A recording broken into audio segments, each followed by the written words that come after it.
大家好，我係貓哥。嗱，我哋又開翻較早之前嘅款啦，就係松田先生嘅一套 box set 啦。咁唔睇唔知喎，睇歷史先知道，喂，今次呢部車真係好重要嘅一款車。咁亦都點解會令到 Mini GT 去做今次呢一個產品有人仔啦，有個配件仲有呢架車咧。咁仲有細節方面有啲咩唔同咧？咁今集我哋就開出嚟睇下啦。咁記得喺影片開始之前咧 CLS 啦。松田先生咧喺06賽道上面咧 GT500 個組別啦，咁佢勝出嘅場次咧達到23次啦，咁亦都超越咗前輩，成為歷史上最多嘅勝利嘅車手啦。憑住佢穩定嘅發揮啦，喺 GT500 個組別入面咧可以話相當之唔錯，多次都進入頭10名啦。咁喺2021年嘅06賽道嘅第3戰預賽方面咧，咁佢喺第2位起步啦，憑住佢安全同埋穩定嘅表現啦，咁亦都喺最後嘅位置逆轉反勝攞到第1名嘅，咁亦都作為整個賽季日產 GTR 嘅首勝啦。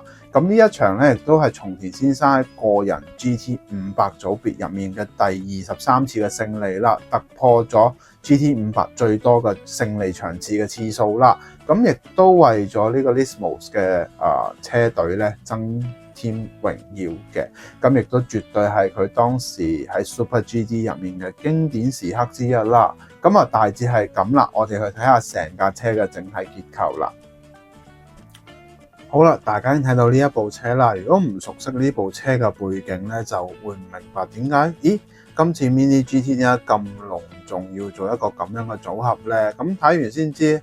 原來佢喺歷史方面啦，代表住 Lismos 日產同埋松田先生佢自己嘅一個見證，亦都代表日產喺整個06賽道上面一個印記啦，所以先會出一個咁特別嘅套件啦。嗱，咁今次咧人仔方面咧可以話相當之唔錯㗎，啲細節我哋陣間都會講下啦。咁首先講下啦，整體嘅車身方面咧配件方面呢啲全部都係金屬嚟嘅，可以話相當唔錯啦。咁整體嘅車身結構方面咧，眼花繚亂嘅贊助商啦，可以話係相當令人有驚喜嘅，而且咧我幾中意就係佢車頂嘅部分嘅一個我哋叫槍灰色嘅效果啦，亦都比起以前咧更加深入同埋特別啦。咁我自己就覺得幾中意嘅，同埋咧電鍍質感嘅後玻璃咧，亦都較為豐富啦，令到我都幾滿意整體嘅感覺嘅，而且係光滑細節啦。咁人仔方面咯，咁今次咧其實人仔方面咧亦都可以話相當之唔錯嘅。咦，對唔到焦啦，唔好意思啦，咁多位只可以睇相片啦。咁從上面可以睇到啦，今次咧可以做水貼嘅部分咧，基本上全部都有做到嘅。咁而且咧分析嘅分件部分咧，應該要有嘅全部做晒啦。尤其車帽嘅位置啦，咁呢一啲位置咧亦都全部有做到嘅。咁同埋咧用放大鏡睇咧 ，logo 係依然細節啦。咁去到車後面嘅地方咧，成件賽車服嘅我哋叫做邊緣嘅工整度亦都非常之足夠嘅。咁呢一點咧亦都係大家哇冇諗到 Mini GT 都可以做得咁精密嘅引偶啊！咁相當之唔錯，仲係金屬嘅，咁非常之耐磨啦。咁另外一點啦，亦都係今次個鐵牌啦。咁呢一個咧，亦都係代表住佢嗰場勝利入面嘅第23勝嘅頭牌啦。呢一個牌係對佢嚟講非常之重要嘅一個牌，而且咧邊緣位置金屬質感，尤其我哋值得留意嘅就係左下角嘅部分啦。咁呢一個位置咧，亦都有做到嗰個我哋叫做支撐架嘅部分咧，都有做到嘅，相當唔錯。咁我哋會由頭講到落尾，我哋先從車頭嘅部分講起。好啦，嚟到車側嘅部分啦，第一點我哋會睇到咧，成個車頭好似睇落同普通嘅舊款差唔多，但其實值得留意嘅地方就係兩邊嘅風刀設計咧，係加配咗一個小配件嘅喺呢一個位置個風刀位置啦，唔睇真係唔知㗎。咁睇翻歷史資料對比起翻真車圖片咧，就會睇到佢哋嘅分別啦。咁另外啦，今次喺整體嘅演繹方面，我自己比較中意咧，就係喺嗰個我哋叫做GTR 嘅最精要嘅部分，就係前面嘅進氣系統部分啦。雖然縮細咗5%，但係令到整體嘅下壓力咧同埋阻力咧，亦都同樣地阻力係少咗3%啦。咁呢一點咧亦都係睇到咧呢一個少少位置，我哋雖然睇唔到，但係實際整體嘅輪廓係精神咗好多嘅。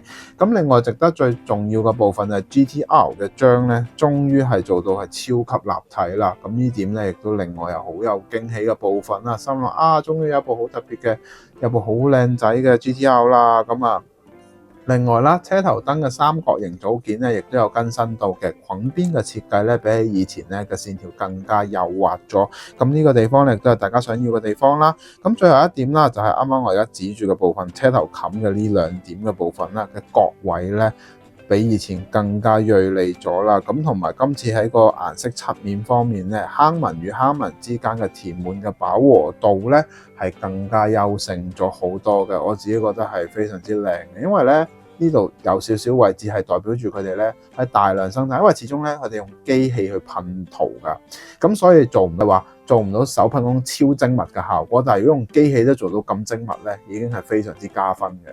咁印刷嗰啲就唔需要講啦，非常之立體啦。咁值得留意嘅就係今次咧，我哋叫車頭嘅前沙板部分嘅呢一個鯊魚鰭位置咧，係終於做到有輕微嘅凸起位置，以及咧少少嘅傾斜度啦。咁呢一點咧亦都係我想見到嘅位置。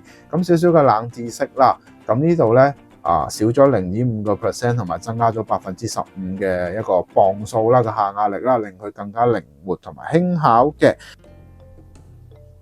好啦，嚟到車側嘅部分啦，最值得留意嘅大讚佢個位係咩咧？就係車胎嘅結構啦。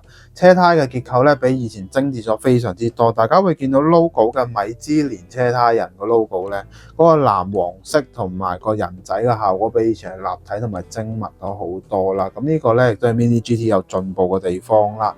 咁睇翻啦，對比起翻2020年嘅版本啦，咁好多人就會話：咦，2020年版本嘅車咧用上大量嘅碳纖喎，咁但係點解而家佢變咗黑色嘅？咁我睇翻資料咧，其實呢個位喺2021嘅版本咧係已經變咗純黑色嘅版嚟㗎啦。咁點解咧？咁我估應該係規例嘅問題啦。但係咧睇翻資料依然都係有一啲冇，但係呢個位實在做得非常複雜。但係最重要係咩啊？Mini GT 可以做到呢一個地方，居然有印翻嗰個米芝蓮車胎嘅 logo， 咁已經令我非常之驚喜嘅位嚟㗎啦。每一個片嘅我哋叫做氣流導片啦，咁呢啲位置咧比起以前咧又再更新咗一啲位嘅，咁呢啲係佢有做到嘅位啦。咁另外我自己覺得比較欣賞嘅另一點就係喺後面沙板嘅部分啦。後沙板咧咁細嘅 logo，你用印刷係可以做到清晰，咁但係你要做到咁工整咧，我相信唔係人人做到嘅。咁真係啦，呢啲位置咧睇到佢哋工藝嘅穩打穩紮嘅效果啦，同埋咧我哋叫做另外一種質感啦，呢個叫做碳纖嘅後半部分嘅位置咧，哇，摸上去係有凹凸感嘅，相當之唔錯啊！咁最後一樣嘢就係呢一個 logo 啦，大家睇到佢哋呢個 logo 有咩咁特別啊？細心啲睇，你哋會睇到 logo 其實係好貼住沙板嘅位嘅。如果印得唔好咧，呢個位就會化開，甚至邊緣位置會崩嘅。嚟到車尾嘅部分啦，首先第一點我哋會睇到咧，車尾翼嘅部分咧用上咗天鵝頸嘅設計啦。咁比起以前咧係細咗少少嘅，咁呢個咧亦都我睇到嘅地方啦。咁最主要嘅地方咧，我欣賞嘅地方就係呢一個日產個字啦。大家會見到咧，其實會見到有 S 啦，同埋嗰個A 字嘅。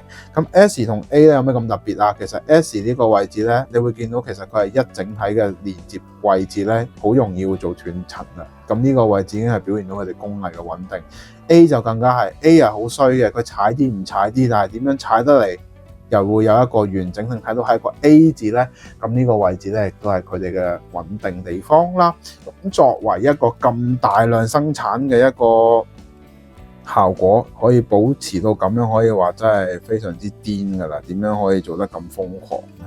咁同埋啦，令我覺得都好欣賞嘅地方就係今次咧喺車尾燈嘅燈杯同燈帽嘅設計咧，比起以前嚟講咧係靚咗好多。終於啊！後面呢一個位置咧，我哋叫做用上咗另外一種質感，呢個係一個更新面嚟嘅。咁呢一個位置對比起以前咧係更新咗嘅，有一個碳纖維同埋一個我哋叫做有少少金屬質感嘅位置啦，令佢整體嘅線條咧係更加突出㗎。呢個係一個好聰明嘅做法嚟嘅。好啦，嚟到內部嘅結構啦，咁其實今次喺內部結構更新部分咧，我就成個噴晒碳纖啦，咁大家會睇到相啦，就會見到整體嘅結構啦。對比起翻真車嘅圖片咧，細節嘅保留方面比起以前咧更加之多。第一點咧，我哋可以睇到喺駕駛艙嘅右邊部分嘅電線以及一啲裝置嘅部分咧，係全部有保留到嘅，而喺一個咁細嘅比例入面做到咧，係非常之誇張嘅。咁呢個咧都係我哋想睇到個位嚟嘅，例如一個呢個氣喉嘅位置啦，又做到啦。座椅嘅統椅設計啦，咁亦都係豐富啦。好啦，嚟到今集嘅可購買指數啦。今集嘅可購買指數咧，我會俾佢10分滿分嘅。咁呢部車咧亦都恭喜晒 Mini GT 啦，作為成個 Super GT 入面嘅我叫做較為圓滿嘅一個句號啦。因為之後唔知佢會再出啲咩 set 啊嘛，咁所以我先咁講啦。咁但係無論喺整體嘅工藝細節方面係不斷去改進啦，同埋人仔嘅細節，大家會見到咧。百零蚊有咁嘅質素，你仲想點啊？真係非常之誇張一個配置嚟㗎啦，同埋而家價錢亦都非常之適合啦。咁有興趣嘅朋友不妨可以去買下啦。好啦，咁大家睇晒成部車啦，咁我相信買咗嘅朋友應該全部都買晒㗎啦。未買嘅朋友咧，我好似睇到咧都仲有一個正常嘅價錢啦，有興趣就可以後追下啦，都係輕鬆嘅階段啦。我自己覺得咧，我透過睇完今集之後，我就知道，咦？實際嘅情況係點？咁啊，真係都係一個必須收藏嘅一個系列啦。咁亦都作為松田先生其後嘅，佢仲會出其他嘅系列㗎嘛。咁啊，記得要買啦。咁啊，大致係咁啦。咁嚟緊下一集開啲咩車咧？未知嘅，有都會開俾大家睇啦。如果你覺得呢條影片好嘅話咧，希望你可以俾個 like 我啦。Facebook 同埋 Instagram 咧都會發布唔同嘅嘢嘅。最後希望你可以訂閱我個頻道啦。咁啊，如果再覺得好啲嘅，希望你可以請我飲杯咖啡啦。咁好細個嘅 Super Chat 都可以㗎啦。咁啊，大致係咁啦。咁我哋下集見啦，拜拜。